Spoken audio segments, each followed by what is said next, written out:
This is what defines Cornwall.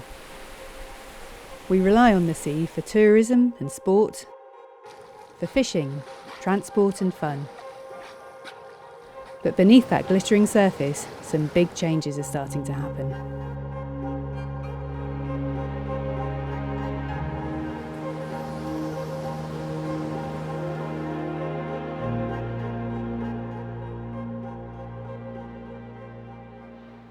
I'm Claire Wallerstein, and this is my climate story. I've spent the past 8 years running beach cleans near my home in southeast Cornwall and campaigning to tackle plastic pollution.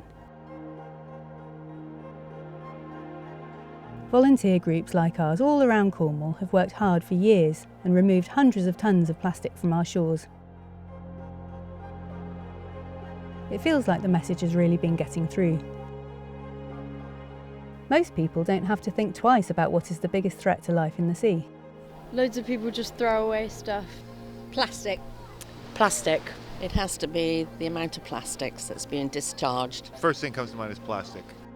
But marine experts aren't so sure. The focus on marine plastics in the last 10 years has been really important, but actually I worry we're now at a point that it's perhaps distracting to some of the other large environmental challenges we face, such as climate change. Climate change is happening. I know there are disbelievers, but it is happening. And unless we do something very rapidly, we are going to see really serious consequences in the next 10 to 20 years. The thing to be most worried about is temperature change in the ocean at the rate that we're seeing it. Definitely. Climate change and the marine environment usually conjures up images of things far away from home, like polar bears, melting ice caps and bleached coral reefs. But I wanted to find out if it's such a big problem in Cornwall, so I met up with scientist Matthew Witt, whose job involves satellite tagging some of the incredible marine species that visit Cornwall, including leatherback turtles, bluefin tuna and basking sharks. In the old records, this would be like a relatively good density hotspot for basking sharks, but not anymore. A basking shark is a plankton-eating shark. There's only a few plankton-eating sharks. The other one is the megamouth and the really well-known whale shark. They can grow up to 10 metres long. They produce few young in every few years, and the period over which that young shark develops inside the female is probably up to something like 2 years. Since 2012, we've tagged 90 sharks, and they've made some fantastic movements from Scotland all the way down to Morocco and to the Madeira and the Canary Islands. But in more recent years, the numbers reported off our coast have plummeted. Public sightings of basking sharks reported to the Cornwall Wildlife Trust fell from over 200 in 2006 to just 6 in 2019. Understanding how the population might be changing is actually really quite challenging, because unlike dolphins and porpoises, they're not obliged to come to the surface to breathe, so counting them is really very hard. There are still many unknowns about what's driving the sharks' decline, but one likely reason is changes to their food source. Basking sharks are a bit like blue whales. They're some of the largest animals in the world, and they sustain themselves on some of the smallest. So when plankton changes, we think so do the behaviours of basking sharks. The sharks' food source is changing, and plankton analyst Marianne Wootton is worried. When we look at the beautiful environment that we've got here, the sea, most people don't stop to think about all the billions of organisms that are in the sea. They might think about fish, mammals, seals, dolphins, whatnot, but who really actually holds up a jar of seawater and thinks, oh yeah, there's plankton in there? It's kind of not on our radar, really. There's thousands of organisms that form plankton. We can separate them into two distinct groups. We've got the phytoplankton, the plant plankton, and just like plants on Earth, they're important because they release oxygen into the atmosphere. So up to about 50% of the net oxygen that's around us now is produced by the phytoplankton, the plant plankton. So that means that every other breath is a plankton breath. And then we have these animal plankton. They're also important because, of course, these guys form the food for other animals higher up in the trophic chain. So we've got small fish feeding on them, some seabirds feed directly on plankton, and then we have these amazing baleen whales, of course, that they feed directly on plankton too. But you don't have to feed directly on plankton for plankton to be important to you in the sea. Most animals, their life is dependent on plankton at some point in their life history. Plankton are an amazingly important part of the food web. Without plankton, the oceans would be barren. We'd have less oxygen in the atmosphere. But crucially, all of these thousands, billions of plankton that are in the ocean, what happens to them when they die? Well, they rain down, they settle down, and they become part of the sediment, and they lock away carbon. Marianne works for the Continuous Plankton Recorder, which has been running for nearly 90 years. It's the longest running and most geographically extensive survey of its kind anywhere in the world. So far it's sampled more than 7 million miles of ocean, and it's been detecting some disturbing shifts in plankton populations. The warmer species are moving gradually further north, and the colder water species are retreating further and further north. And that distance is about 10 degrees latitude in the last 50 years. And that's in response, direct response to sea surface temperatures induced by climate change. Not so long ago, the Cornish coast was the stronghold for a species of cold water plankton that was an incredibly important part of the marine food chain. But now, a different species is moving in, spelling major changes for the fish we eat and all other life in our seas. There's two copepods in particular that we find around the coast here that are really quite important for fish in particular, larval fish, and all sorts of other organisms. The cold water copepod's now disappeared. This warmer water one has moved in there. You might think, okay, well, one's moved out, another one's moved in. Everything's all right still, isn't it? It's always more complex than that. Although a warmer water one's moved in, its seasonal peak is a different place in time, and it's nowhere near as abundant, nowhere near. So that means now larval fish that come along, that have always come along for hundreds of years and expect there to be food around, well, now there's just not as much food around. This mismatch between the times when plankton is around and when the animals actually need to eat it is already having dramatic effects, as ornithologist Mark Grantham explained to me. These cliff areas are a bit of a scarcity these days. If you go back even just 20-25 years, we would have had a dozen kittiwake nesting sites like this dotted around Cornwall. Since then, we're now down to 5. Kittiwake is Britain's commonest gull, but we don't think it is because they're either nesting on inaccessible cliffs or in the winter they're spending their time out at sea. They're the most pelagic of gulls, they're the most seafaring of gulls, and really that's what drives their decline from a climate change point of view, is that the sea, especially in the southern edge of the range, is just gradually warming, and you're talking 0.5 degree a decade. If you look at the much bigger scale, Kittiwake's now extinct in Spain. Kittiwake is now extinct in the Channel Islands. It's extinct in southern France. If you look along the south coast of Britain, so between Kent and the Scillies, we've lost 60% of our colonies in the last 20 years. So it's not sustainable. To be a successful kittiwake colony, you need to be producing between 1.2, 1.5 chicks per pair. Here, we don't make one. Kittiwakes feed on small larval fish and sand eels, which in turn feed on plankton. But as our waters warm, this food source is being disrupted. And basically, the food that these birds need just isn't there. So they become food stressed, and when you're food stressed, you're less likely to breed. If kittiwakes are doing badly, then it's a real indicator that everything else in the food chain below it is doing badly. Seabirds are the easiest indicator to look at as to the state of the ocean. They are very long-lived birds, so it is hard to keep track of how big the decline might be. I mean, we can count the birds, we can count colonies, we can count the number of birds in those colonies, but what we don't know is when those numbers go down, are those birds moving elsewhere? Are they dying, or are they just being pushed further north? But eventually you just run out of places to go. There's only so far north you can go before you run out of places to nest. It's shocking to learn just how much our seas are already changing, and without most of us even having noticed. But the sea could be our biggest ally in helping to cushion the impact of climate change. And with almost 400 miles of coastline, Cornwall could pave the way in protecting the marine ecosystems that we'll need to protect us in future.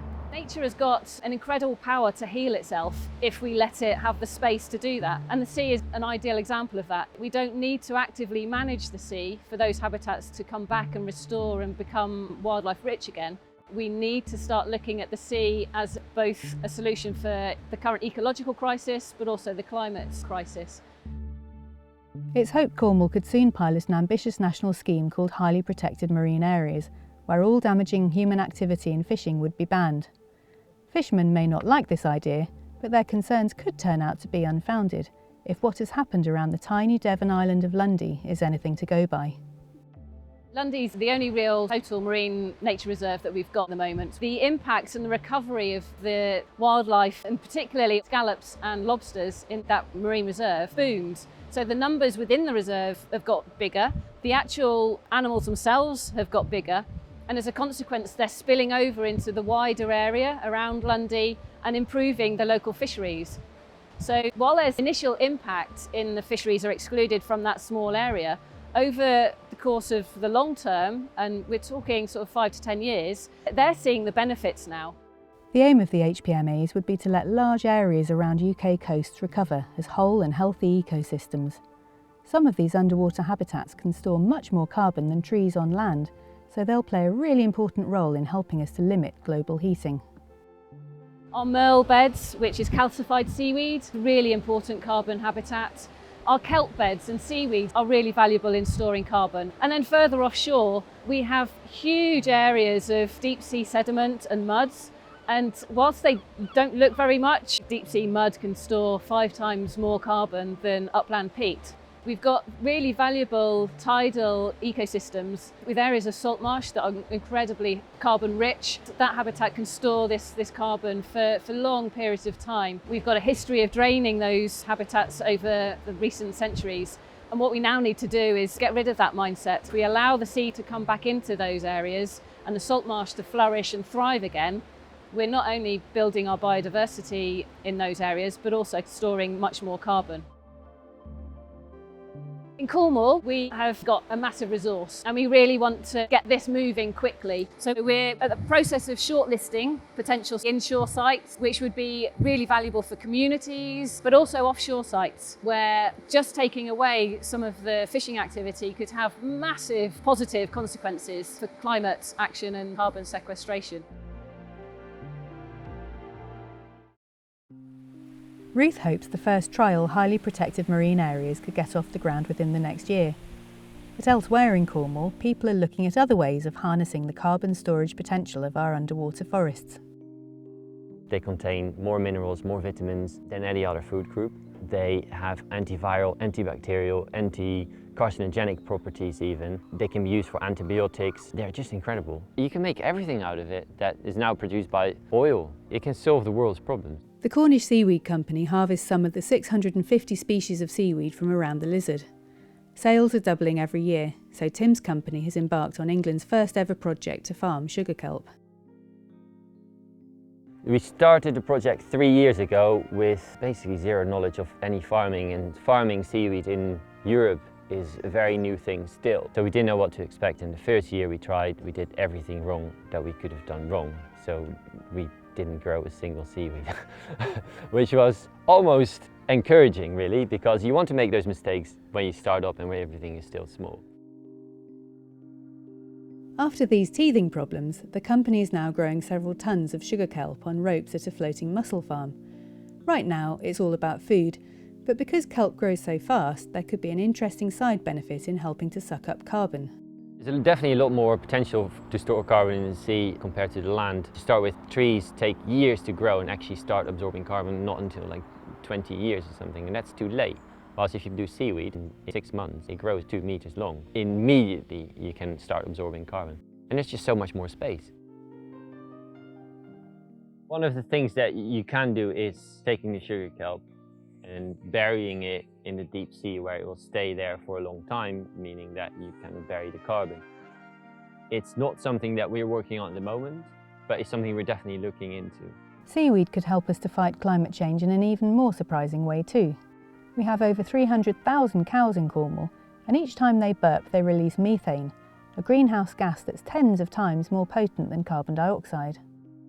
One of the ways seaweeds can be beneficial to the climate is to add about 2% dried seaweed, specific seaweeds called Asparagopsis taxiformis, to cattle feed, which then reduces cows from burping. So if we can grow that species, we can already help fight climate change.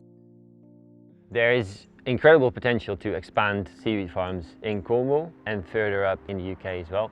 One of the problems that Cornwall has is a lot of storms coming from east, west, north or south. Seaweed farms can reduce wave height and thereby coastal erosion. So if there's areas in the UK or in the world that are prone to coastal erosion, it kind of makes sense to use seaweed farms to put in front of them to dampen that impact of the sea.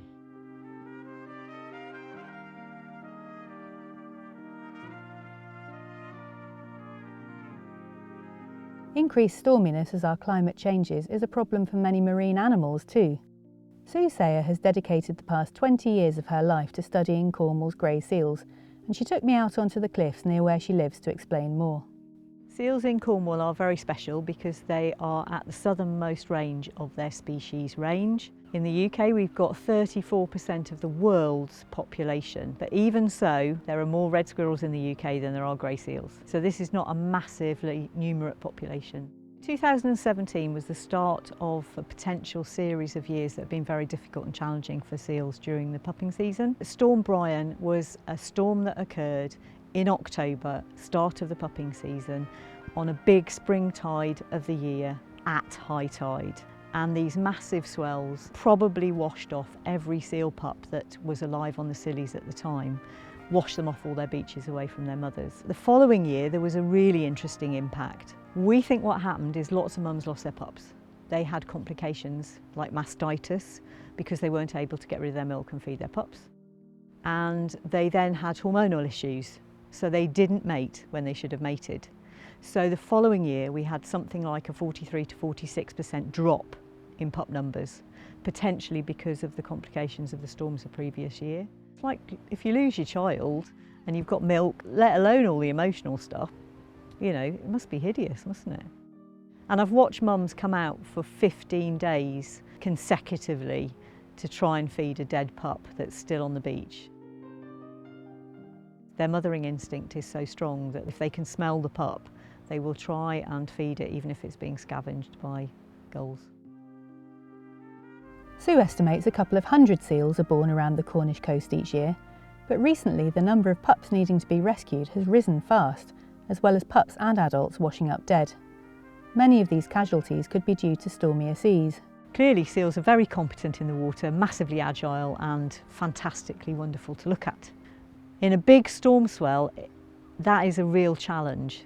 It's the biggest challenge for the youngest, smallest, weakest seals, but it's also a challenge for adults. In the last season, particularly after the storms, there were a lot of trauma injuries. Bashed heads, hemorrhages on the brain, broken jaws, cracked ribs, that kind of thing, when animals just lose control and crash against a rock in a big wave. Climate change is also bringing heavier rain, which you might not think would bother a waterproof species. The rain has been coming in extreme events and it saturates the rock and then the rock slides and it slides over a haul-out beach and seals get killed underneath the rockfall. We've had that happen on numerous occasions, but much worse than that is when it happens on a pupping cave in the pupping season. One of my favourite seals, I saw her just outside the cave just before the rockfall happened. I went the following week and I just couldn't believe the transformation in the cliff because it looked like a different place. I haven't seen her since, so I'm guessing that she and her pup and numerous other mums and pups would have been in those sea caves and perished. Seals in Cornwall usually give birth between August and December, but Sue thinks that might change. As our winters become stormier, pups born earlier could become more successful. This might solve one problem, but could cause another, especially as Cornwall's tourist industry grows.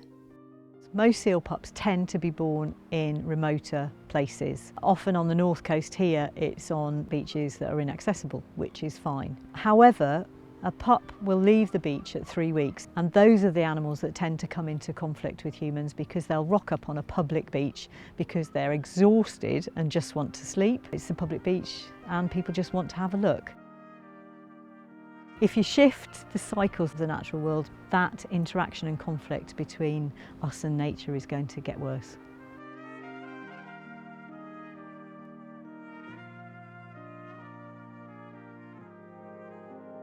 But whether you love it or loathe it, tourism is a major part of Cornwall's economy, and perhaps nowhere more so than the Isles of Scilly. The main reason that people give for coming to our islands is the stunning landscape, the peacefulness, but also our wildlife. If we haven't got the wildlife returning to our islands, then people aren't going to come here to be able to see it. But increasingly stormy weather is affecting the seabirds that so many visitors flock here to watch, not just while they're feeding out at sea, but also when they come ashore to breed. The problem is a tree from New Zealand that was brought to the Scillies over 100 years ago. Pittosporum was brought to the islands primarily by farmers to fence or hedgerow fields to protect the flowers in the flower fields because of the wind that we have around the islands. One of the downsides to the tree is that it has these little pom-poms on. Birds really love the seeds within the pom-poms, so our land birds will eat the seeds. They then disperse all over the islands. We've now got trees on all of our uninhabited islands. Now, when you think about gulls, puffins, Manx shearwater, they like wide open spaces where they can see predators, where they feel that they can protect their chicks the best. They like rocky outcrops that they can stand on and they can kind of survey the land beneath them. When you've got Pittosporum trees that are popping up everywhere, it blocks the view. It also removes areas of breeding ground. So the ranger team will go out to our uninhabited islands and they will remove Pittosporum trees. It's a huge task because they're really fast growing. They self-seed too, so once you've got a tree on an island it just kind of pops seeds everywhere. Their main tasks in the winter is going to our uninhabited islands and trying to keep them how they used to be, so wide open spaces that the birds like. With the severity and frequency of the winter storms, the ranger team can't get to the uninhabited islands as much as they used to be able to, because when they go there, they go on a dinghy with brush cutters, chainsaws, all of the equipment they need, and it's beach landings or rock landings for most of the time. And obviously if we've got big ground seas, big swells, they can't land on the islands.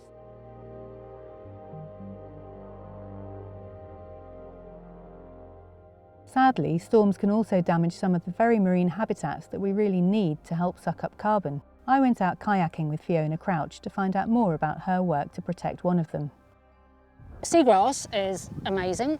It's known as a wonder plant. Not many people know about it because it's below the waves. It photosynthesises, just like our trees and our plants on land. And so it pulls in carbon dioxide and then it releases oxygen. It can store carbon like 35 times more than our rainforest. And it can consolidate sediment, so it can be good to reduce coastal erosion because it reduces the impact of waves on our shores. It's an amazing nursery ground for lots of different species, like commercial species of fish, which is really important, and other species such as seahorses and stalk jellyfish. It's a brilliant, brilliant plant. But the UK has lost over 90% of its seagrass meadows in the past century. Fiona's now heading up a project that aims to recover seagrass beds in 5 special areas of conservation around the country, and this includes a project to replant 4 hectares of it here in Plymouth Sound. And it's very much in its trial stages at the moment because it's very challenging. It's not like on the land where you can just go and plant out a few seedlings and give them a bit of water and see what happens.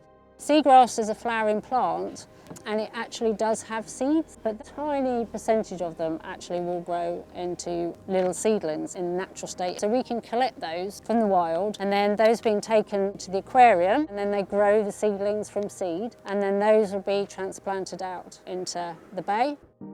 But just replanting seagrass won't solve the problem on its own.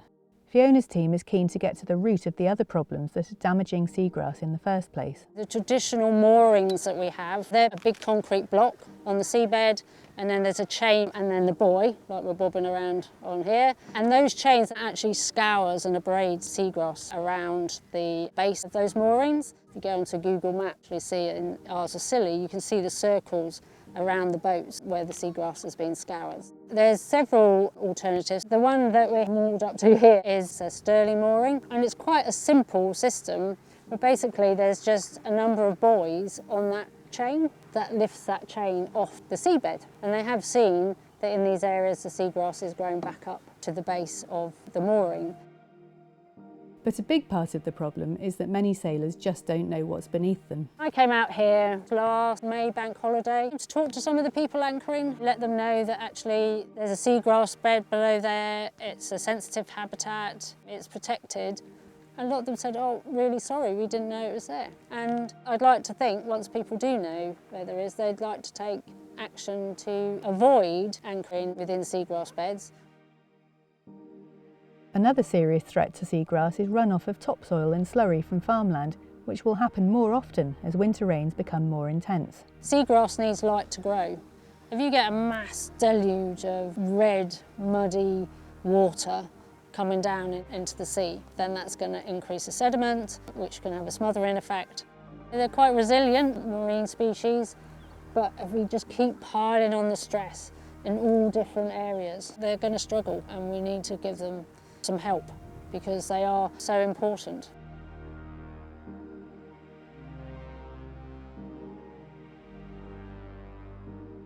And ironically, our efforts to fight climate change could actually create another source of stress for marine habitats. The government wants all our homes to be powered by offshore wind by 2030, and this is going to mean huge amounts of underwater construction, pipelines and cables.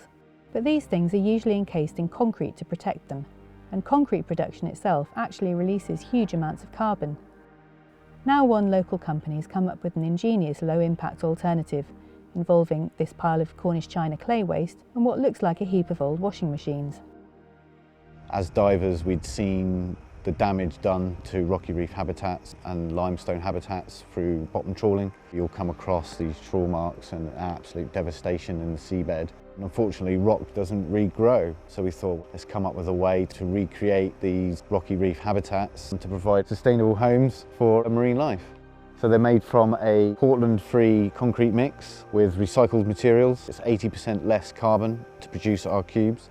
We need artificial reefs because there's a massive decline in our commercial fish stocks and marine species in a whole, worldwide. Primarily that's because of man's interaction with the ocean, and whether it's building offshore wind farms, oil and gas platforms, or trawling for shellfish, we've caused a lot of damage, and we need to act now to put something back and give the species somewhere they can grow up.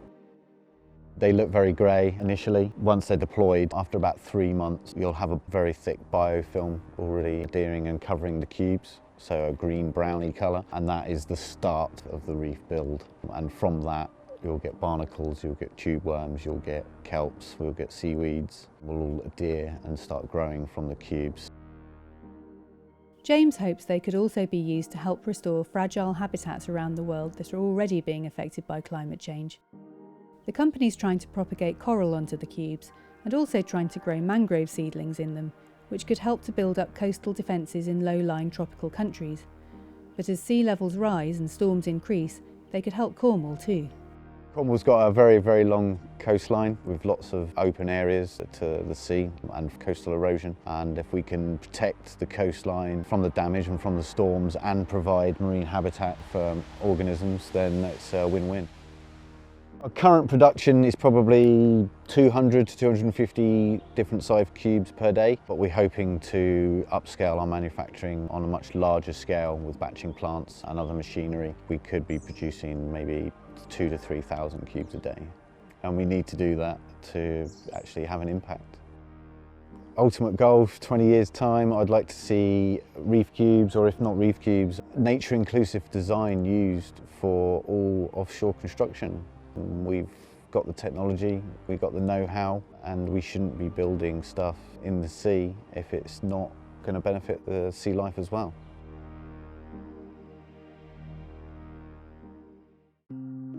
I've been lucky enough to meet some of Cornwall's top marine experts while I've been making this film, and the message from all of them has been clear. Climate change is going to bring huge challenges, but there will be opportunities too. And in fact, with so much sea surrounding us, Cornwall could really pave the way in protecting the marine ecosystems that are going to be critical to protecting us in future. It's still not too late as long as we all get on board now and do our part to protect the sea, because it controls our climate and supports such a vast array of life, and that life includes us.